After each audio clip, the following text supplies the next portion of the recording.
Hello students, men's education online classes में आप सभी का बहुत बहुत स्वागत है। जैसे कि आप देख सकते हैं, प्री बोर्ड परीक्षा का आपका टाइम टेबल आ चुका है। प्री बोर्ड परीक्षा का जो टाइम टेबल है मैंने वीडियो अपलोड कर दिया है, तो आप टाइम टेबल जाकर देख सकते हैं। आज मैं आपको हिंदी विषय का पेपर बता रहा हूँ, जो कि आप लोगों की प्री बोर्ड परीक्षा के लिए बहुत ही ज़्यादा लाभदायक साबित होगा। आप सभी स्टूडेंट को एक काम करना है, इसमें जितने भी क्वेश्चन दिए जा रहे हैं सभी को आप अच्छे से याद करेंगे और चैनल को सभी स्टूडेंट सब्सक्राइब करके रखना, ताकि आपको सारी की सारी अपडेट मिलती रहे देर लिखी। देखिएगा यहाँ पर सही विकल्प में पहला क्वेश्चन ये रहा, श्रृंगार काल के नाम से भी जाना जाता है। किस काल को श्रृंगार काल कहा जाता है? तो यहाँ पर आप लोगों को चार ऑप्शन दिए हैं। आदि काल को, तो दोस्तों आदि काल को तो वीर गाथा काल कहा जाता है। ठीक है, वीर गाथा काल। और इसके बाद में भक्ति काल दिया है, भक्ति काल को स्वर्ण काल कहा जाता है, स्वर्ण काल। रीति काल दिया है, रीति काल को कहा जाता है श्रृंगार काल, जो कि इस ऑप्शन का बिल्कुल करेक्ट है। ठीक है, और आधुनिक काल, आधुनिक काल को कहा जाता है गद्य काल। इस तरीके से आपको याद रखना है। तो आपसे यहाँ पर पूछा है श्रृंगार काल किसे कहते हैं, तो वीर गाथा काल को आदि काल कहते हैं, भक्ति काल को स्वर्ण काल कहते हैं, और रीति काल को श्रृंगार काल कहते हैं, और आधुनिक काल को गद्य काल कहते हैं। ठीक है, तो इसमें आपका रीति काल जो है वो करेक्ट आंसर होगा, क्योंकि श्रृंगार काल के नाम से रीति काल जाना जाता है। अगला क्वेश्चन है, उत्साह कविता में आह्वान किया गया है। तो उत्साह कविता में बादलों का आह्वान किया गया है, इसमें आपको लिखना है बादलों का। ठीक है, और इसके बाद में आपको एक बात मैं बता देता हूँ, उत्साह जो कविता है ये निराला जी की कविता है। उत्साह अट नहीं रही, सूर्यकांत त्रिपाठी निराला की। इसके बाद में देखिएगा, शोक स्थायी भाव है। शोक किस रस का स्थायी भाव है? तो यहाँ पर करुण रस का स्थायी भाव जो है वो हो जाएगा शोक। तो सभी रसों के स्थायी भाव में लिख देता हूँ यहाँ पर, जो कि आपको ऑप्शन में दिए हैं। शांत रस का स्थायी भाव हो जाएगा निर्वेद। इसके अलावा रौद्र, रौद्र रस का स्थायी भाव होगा क्रोध। और इसके अलावा भयानक रस का स्थायी भाव हो जाएगा भय। ठीक है, इस तरीके से आप लोगों को स्थायी भाव याद रखने हैं। नेक्स्ट क्वेश्चन देखिएगा, पान वाला चश्मे वाले को समझता था। तो पान वाला चश्मे वाले को पागल समझता था। यहाँ पर आप सभी बच्चों को आंसर में लिखना है पागल। नेक्स्ट क्वेश्चन देखिएगा, एक से अधिक अर्थ देने वाले शब्द कहलाते हैं। तो जो शब्द एक से अधिक अर्थ देते हैं वो अनेकार्थी शब्द कहलाते हैं, और विपरीत अर्थ देने वाले जो शब्द होते हैं वो या तो विपरीतार्थक कहलाते हैं या फिर विलोम कहलाते हैं। यहाँ पर एक से अधिक अर्थ देने वाले शब्द अनेकार्थी शब्द आप सभी बच्चे याद रखेंगे। नेक्स्ट जो क्वेश्चन है वो देखिएगा, ये रहा आपका अगला क्वेश्चन। माता का अंचल कहानी में मृदंग बजते हैं। तो जब लड़कों का संग होता है तब माता का अंचल जो कहानी है उसमें मृदंग बजते हैं। सभी स्टूडेंट जल्दी से जल्दी चैनल को सब्सक्राइब कर लीजिएगा। ऐप को डाउनलोड कर लेना, लिंक मैंने डिस्क्रिप्शन में दे दी है। वहाँ पर आपको ये सभी प्रकार के जो पेपर्स हैं आपको वहाँ पर देखने को मिल जाएंगे। इसके बाद में आपका अगला जो क्वेश्चन है, रिक्त स्थानों की पूर्ति कीजिए। इसमें आपका जो पहला प्रश्न है ये रहा, गोपियाँ श्री कृष्ण से अपना वापस मांग रही है। तो वापस मांग रही है, तो इसमें आपको मन लिखना है। श्रृंगार करुण और शांत रसों में पाया जाता है।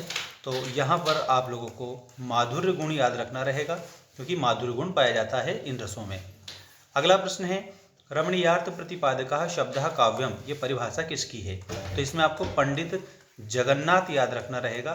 तो इसका आंसर आपका जगन्नाथ करेक्ट हो जाएगा। इसके बाद में नेक्स्ट क्वेश्चन देखिएगा, ये रहा आपका नेक्स्ट क्वेश्चन, तेरी गठरी में लगा चोर।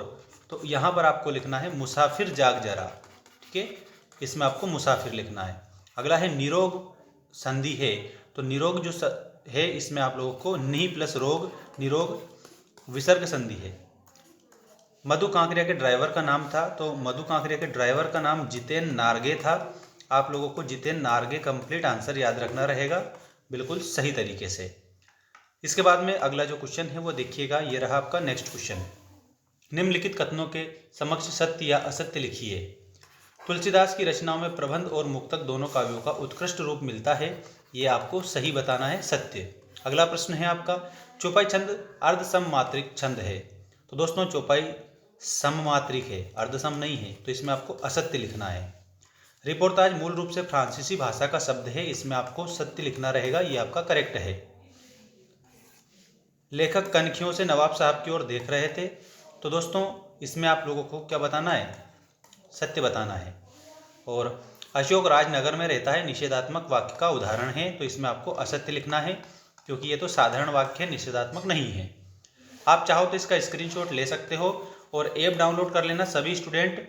इंस्टाग्राम की लिंक मैंने डिस्क्रिप्शन में डाल रखी है, तो इंस्टा पर आप मुझे फॉलो जरूर करिएगा।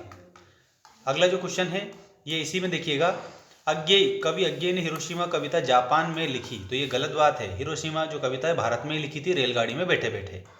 तो इसमें आप लोगों को क्या लिखना रहेगा, असत्य लिखना रहेगा। नेक्स्ट प्रश्न ये रहा आप लोगों का, अनिमेष। अनिमेष का मतलब होता है यहाँ पर बिना पलक झपकाए। अभ्यंतर का मतलब होता है भीतर की। ललित ललित काले घुंघराले, इसमें पुनरुक्ति प्रकाश अलंकार आपका हो जाएगा। संस्कृति की पाठशाला, तो यहाँ पर जो काशी है उसको संस्कृति की पाठशाला कहा गया है। शब्द शक्ति के भेद, तो शब्द शक्ति के 3 भेद होते हैं, अभिधा, लक्षणा और व्यंजना।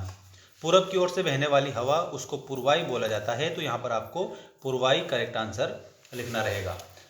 अब इसके बाद में एक शब्द एक वाक्य में उत्तर दीजिए वाले क्वेश्चनों के आंसर आप देखेंगे सभी स्टूडेंट। और दोस्तों आपको 6 सब्जेक्ट के अगर नोट्स चाहिए तो ऐप डाउनलोड कर लेना, ऐप की लिंक डिस्क्रिप्शन में डाल रखी है। लेखक जयशंकर ने अपनी आत्मकथा को कैसा माना है, तो आपको इसमें आंसर लिखना है भोली माना है, भोली आत्मकथा। संचारी भावों की संख्या कितनी मानी गई है, तो संचारी भावों की संख्या 33 मानी गई है, इसमें 33 आपका सही उत्तर होगा। लेखिका मन्नू भंडारी की माँ के स्वभाव की क्या विशेषता थी, तो इसमें आपको लिखना है सरल स्वभाव, सरल स्वभाव, ठीक है, सरल स्वभाव था उनकी माताजी का। किस समास में दोनों पद प्रधान होते हैं, तो यहाँ पर आपको याद रखना है द्वंद्व जो समास होता है इसमें आपका दोनों पद प्रधान होते हैं। एक कतार में लगी सफ़ेद बुद्ध पताकाएं किसका प्रतीक है, तो सफ़ेद बुद्ध पताकाएं जो होती है वो शांति का प्रतीक है, तो यहाँ पर आप लोगों को आपको लिखना है शांति का। नेक्स्ट देखिएगा, हिंदी का स्मरण शिल्प में लिखा गया उपन्यास कौन सा माना जाता है, तो इसमें आप लोगों को देहाती दुनिया याद रखना रहेगा करेक्ट आंसर के रूप में, देहाती दुनिया, ठीक है। इस प्रकार से आप इसे करेक्ट आंसर करेंगे। बाकी आप लोगों को यदि पीडीएफ चाहिए तो आप ऐप को डाउनलोड कर लेना। इंस्टा की लिंक मैंने डिस्क्रिप्शन में डाल रखी है, तो इंस्टाग्राम पर आप मुझे फॉलो करके वहाँ पर आप मैसेज कर सकते हैं, तो वहाँ पर मैं आपको लिंक दे दूँगा ताकि आप आराम से ऐप डाउनलोड कर सकें और वहाँ से आप लोगों को सारे पीडीएफ मिल जाए और आपका कोर्स भी वहाँ पर सभी सब्जेक्ट का देखने को मिल जाएगा, ठीक है।